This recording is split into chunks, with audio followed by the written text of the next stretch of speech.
"You're fired for being disloyal," my boss said, because I dared to go to a job interview. No warning, no conversation, just a cold goodbye and a security escort. "Hi, I'm Rachel. I gave 6 years to that company, late nights, big wins, complete loyalty. But the moment I looked elsewhere, they tossed me out like I was nothing. What they didn't know, I wasn't falling, I was rising. And when I walked into my next meeting, I wasn't asking for a job. I was handed power. Have you ever been undervalued, then came back stronger? Tell me your story. I'd love to hear how you reclaimed your worth. Marilyn didn't look up when I knocked. She was already holding the paper. "Have a seat, Rachel," she said. Her voice clipped cold as the morning air outside. "We need to talk." I sat slowly, my hands tight around the leather strap of my bag. The scent of her office was as artificial as the pleasantries we'd exchanged for years, polished wood floral air freshener and undertones of expensive toner. I knew that smell. I also knew this wasn't a conversation. This was a verdict. She slid a piece of paper across the desk without making eye contact. On top, highlighted in yellow, was a time-stamped email thread. It took only seconds for me to register what it was confirmation that I'd interviewed at North Bay Solutions last Thursday. "You told us it was a dental appointment," she said flatly, tapping her manicured finger on the printout. "After everything Harbor Point has done for you." I opened my mouth, but the words didn't come. What was there to say? She'd already decided what I was disloyal. Her expression remained unreadable, her jaw tight. "We're terminating your employment effective immediately," she said. "Your email has been deactivated. Security will escort you to collect your things. Please turn in your badge." She pushed my ID toward me, careful not to touch it. It's funny how silence can become louder than shouting. I heard the hum of the overhead lights, the click of her mouse, the faint scraping of a coffee cup. I heard everything except compassion. I stood slowly, shoulders back, heart pounding. I met her eyes for the first time since I entered the room. "I wish you and Harbor Point continued success," I said. My voice came out steadier than I expected. Marilyn blinked just once, as if she hadn't anticipated professionalism. Maybe she wanted tears, or apologies, or some dramatic plea to make her feel powerful. But I wouldn't give her that. Instead, I held out my hand. There was a beat of hesitation before she reached across and gave it a half-hearted shake. Her grip was limp. The security guard waiting outside wasn't much older than me. He looked uncomfortable, like this wasn't how he expected his morning to go either. I offered a small nod, and we walked in silence through the cubicles that had once felt like home. My coworkers glanced up eyes wide, their screens suddenly forgotten. "Rachel," one of them started, but I smiled tightly, not unkindly, and kept walking. At my desk, I moved efficiently.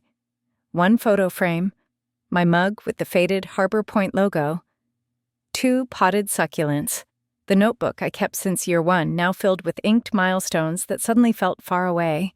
I placed them all in a cardboard box that once held paper supplies. 6 years, I thought. 6 years, and it fits into this box. As I lifted it, my phone buzzed inside my coat pocket. I let it ring until I reached the elevator. Only once the door slid shut did I check the screen. The name made my breath catch. Eric Goldman. I opened the message. "Can you come in at 2 p.m. today? I'd like to continue our conversation in person." For a moment, I leaned against the wall of the elevator, eyes closed. Somewhere between shock and relief, I felt a flicker of something else clarity. On the ground floor, Nina looked up from reception and gave me a small, surprised wave. I nodded, managing the kind of smile you save for first days or last ones. Outside, the spring air hit me like a reset button. The sky was crisp and cloudless. Sunlight glanced off the windshield of my parked car, and somewhere down the block, a coffee cart clinked against the curb. I took a long breath and tightened my grip on the box. Marilyn thought she'd punished me. She thought the humiliation would sting hardest. But as I crossed the street toward my car, I realized something I hadn't allowed myself to admit until now. She hadn't ended my story. She'd simply freed me to write the next chapter on my own terms. My phone buzzed again. "Eric Goldman is calling." I pressed decline and typed back, "I'll be there." I set the box down on my kitchen counter, the cardboard corners slightly bent from years in storage closets. 6 years, all reduced to a 12 by 18 cube. What amazed me more was how light it felt in my arms. The weight I'd carried out of Harbor Point wasn't physical. It was the kind that wrapped around your spine and stayed there long after you left the building. I slipped off my blazer, draped it over a chair, and stood there for a moment, just breathing. The afternoon light filtered through the blinds, casting pale lines across the counter.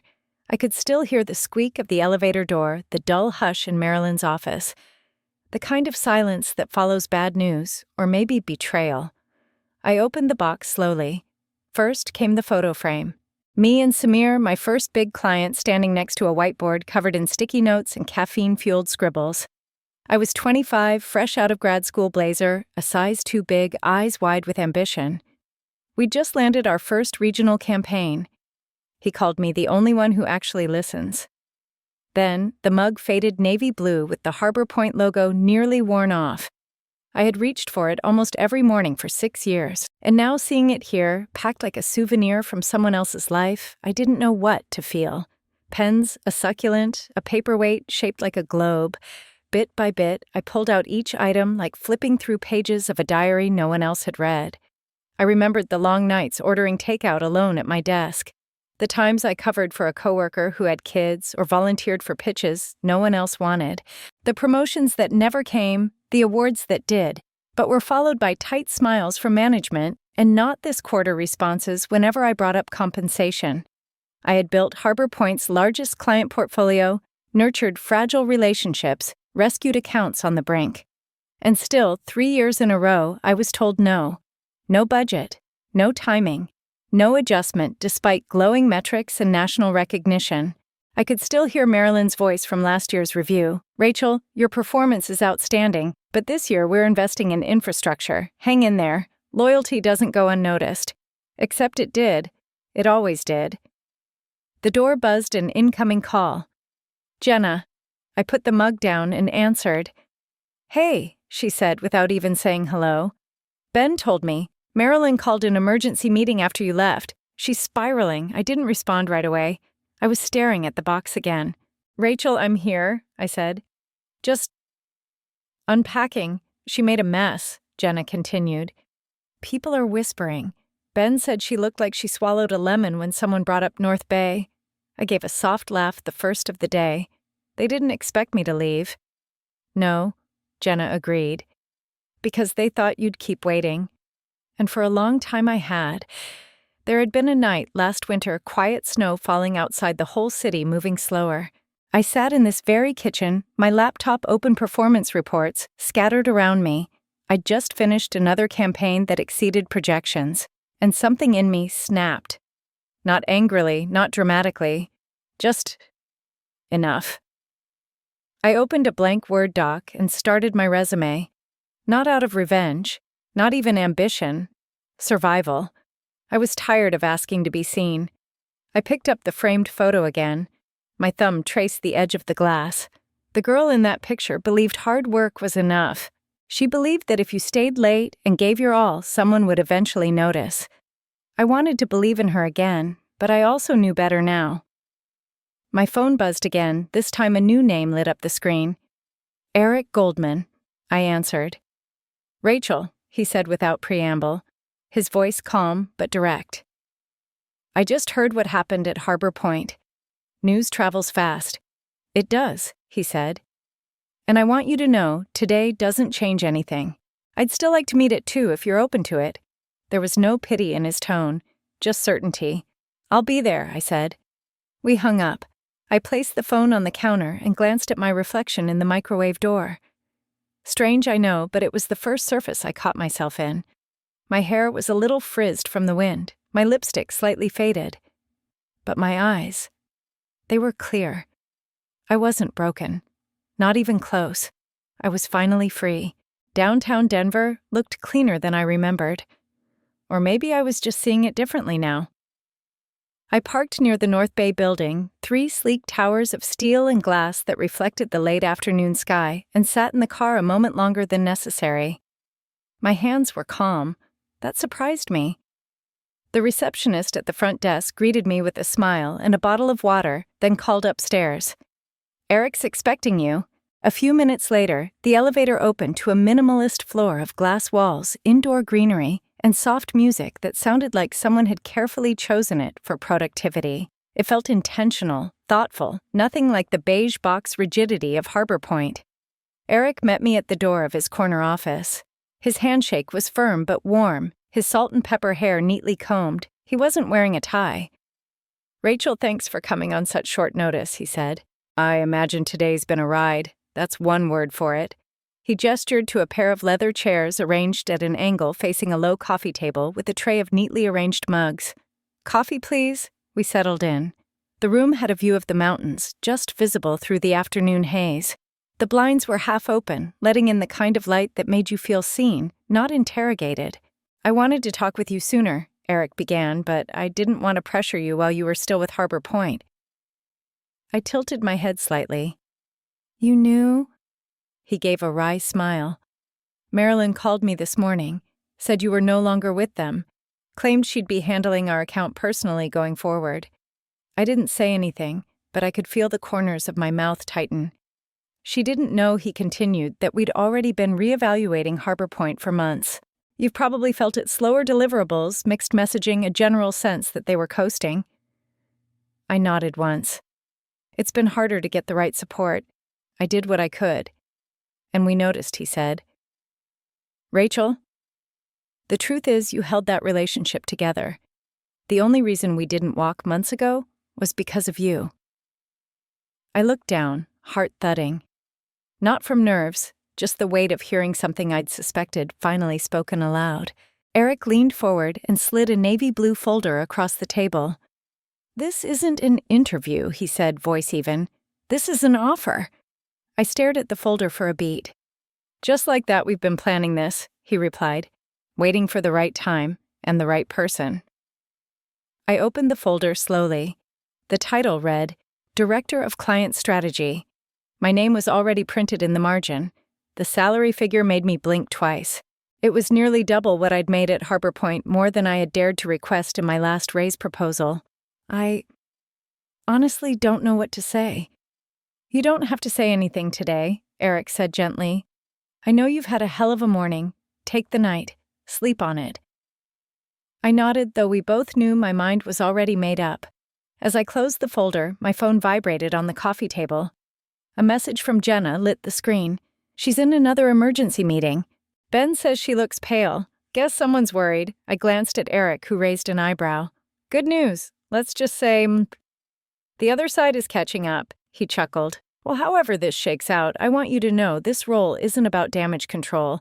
You're not here to fix someone else's mess. You're here to build." I tucked the folder into my bag, stood, and shook his hand. "Thank you for seeing me as more than what I walked away from."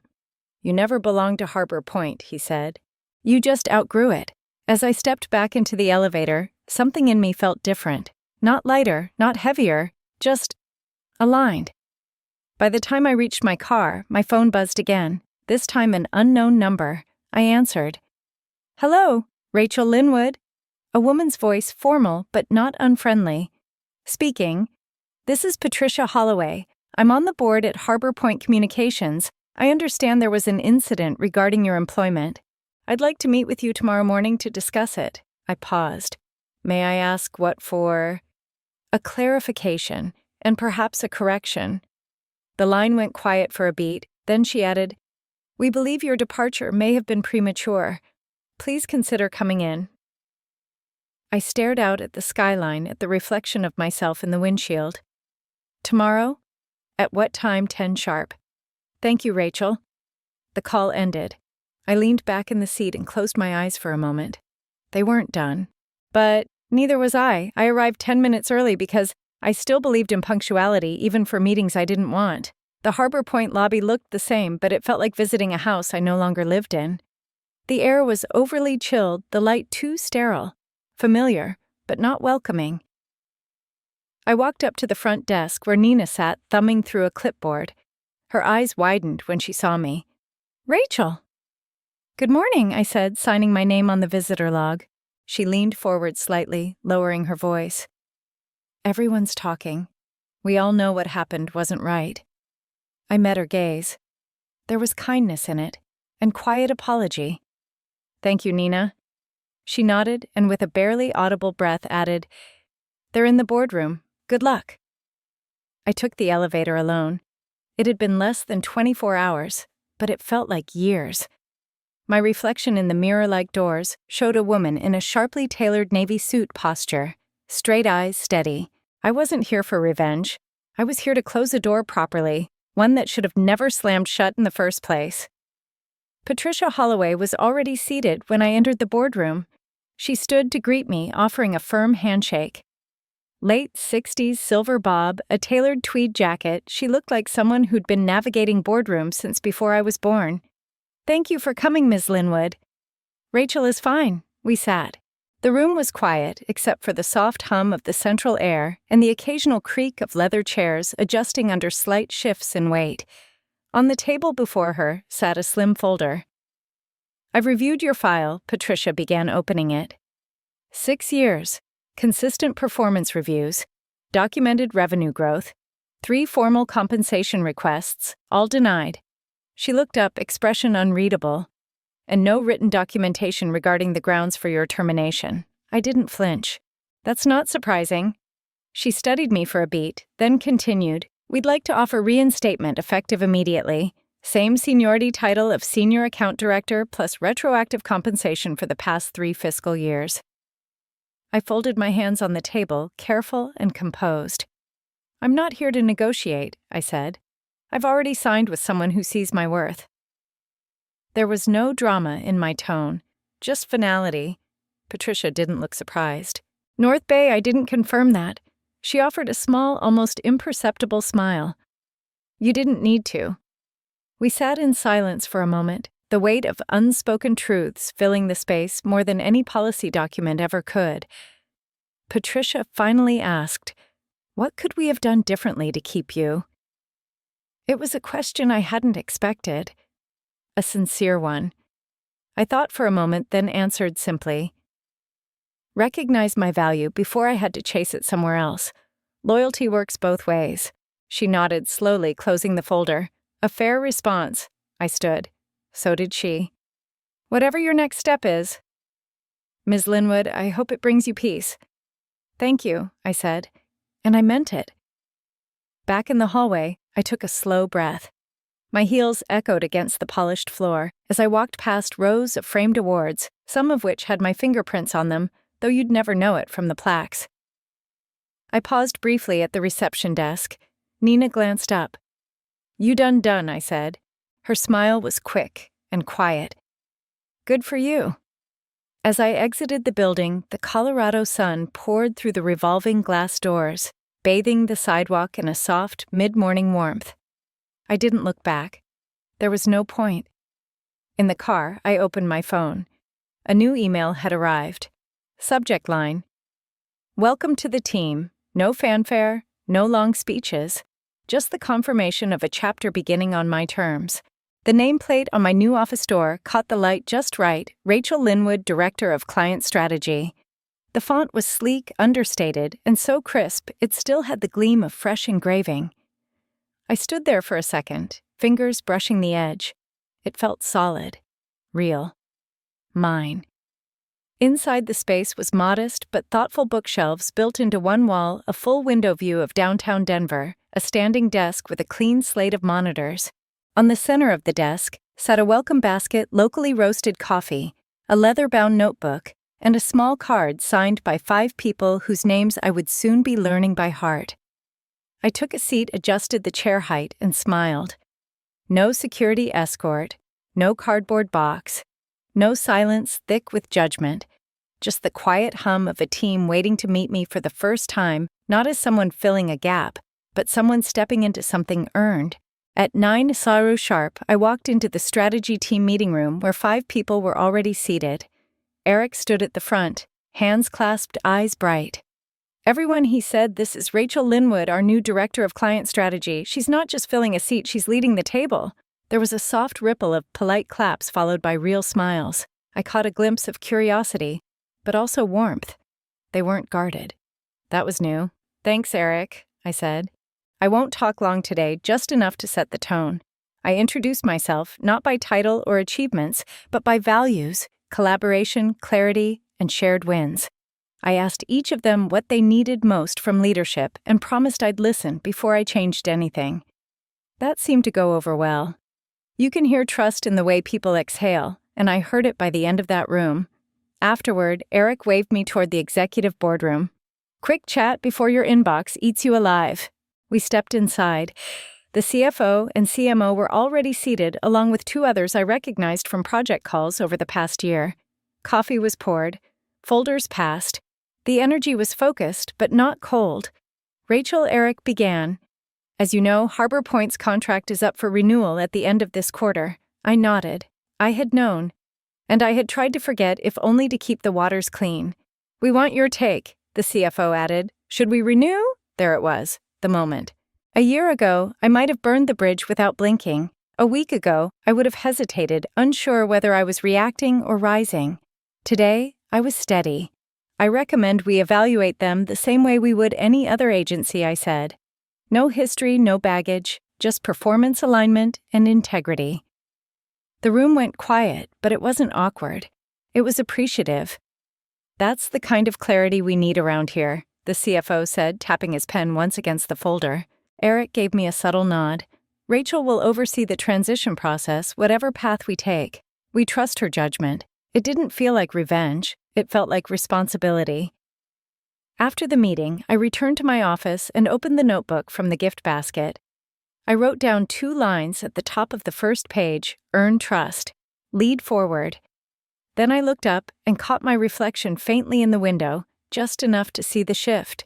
There was pride there, but not vanity. Confidence, but not ego. Somewhere between the mug I once sipped from at Harbor Point and the nameplate now anchoring my desk, I had crossed a line. Not just professionally, but personally. This wasn't about proving Marilyn wrong anymore. It was about proving myself right. At 3:00 p.m., Eric stopped by my office, one hand on the doorframe. "We'll finalize everything this week," he said. "You'll see the draft before it goes out." I closed the notebook, leaned back in my chair, and smiled. "I look forward to it." At exactly 11:00 a.m., the email went out. Subject line: Contract Transition. Strategic Marketing Partnership. Simple, direct. The kind of line that wouldn't raise eyebrows on paper, but in our world, everyone knew what it meant. Harbor Point was no longer North Bay's marketing agency. And I, Rachel Linwood, once escorted out of their glass tower with a cardboard box in hand, was the one overseeing the transition. I had reviewed the draft the day before. I wasn't required to, technically. I'd recused myself from the internal selection process, citing professionalism and personal history. But Eric had slipped it across my desk anyway with a knowing look, and the courtesy of a leader who respected closure. The language was neutral, no accusations, no dramatics. After careful evaluation, North Bay Solutions has elected to transition marketing services to Meridian Creative, effective immediately. We are grateful for our past collaboration and remain appreciative of all efforts provided. No names, no scorched earth, just facts. I clicked send on the internal memo that followed. My team, now fully mine, would coordinate with Meridian's onboarding group over the next 3 weeks. I sipped my coffee slowly, letting the moment land not like a punch, but like a sigh. A soft ping broke the stillness. LinkedIn message: "Nina A., it's chaos. Marilyn's been behind closed doors all morning. No one knows what's going on. But we do. Good for you, Rachel. I read it twice." My fingers hovered over the reply button. Then I smiled and closed the tab. There was nothing more to say. Across the floor, a junior strategist, Kayla, walked past my open door, then backtracked. "Hey," she said, peeking in. "I know you're swamped, but I just wanted to say thank you." "For what?" "For the way you handled this transition. It's easy to come in with power and tear things down. But you made space for all of us." I didn't answer right away. I just nodded. She understood something most people missed. After she left, I leaned back and let my gaze drift toward the Denver skyline. The clouds had parted just enough to let the sun gleam off a nearby rooftop. The reflections danced on the window, catching little details on my desk. A photo of my team from last Friday's happy hour. The thank you card someone left after our first successful pitch, the engraved pen from my welcome basket, uncapped, half-used, always ready. 6 weeks ago, I walked out of Harbor Point unsure if I'd land on my feet. Now I stood taller than I ever had in that building. I didn't burn the bridge. The other side just crumbled on its own. And I didn't gloat. I didn't post on social media or send snide emails. I didn't need to. Letting go of the need to be vindicated was the final form of winning. Sometimes the loudest statement is silence. Spring 2024 would eventually arrive with new projects, new hires, even new challenges. But every now and then, I'd still think back to that Tuesday morning, Marilyn's voice, cold my pulse racing, the click of a plastic badge sliding across a desk. And then I'd remember the email, the way the light caught my nameplate, the stillness of the moment after we hit send. Success didn't come from fighting back. It came from walking forward and never looking back. It still amazes me how quiet victory can be. No parades, no applause, just a calm moment by the window, watching the city carry on while knowing I finally chose myself. Sometimes life doesn't give us closure. We have to create it with grace, with boundaries, and with the courage to walk away from what no longer values us. Respect like trust isn't something you should have to beg for. If this story reminded you of a time you had to stand up for yourself, or someone who did, feel free to share it. I'd love to hear how you found your own quiet kind of strength.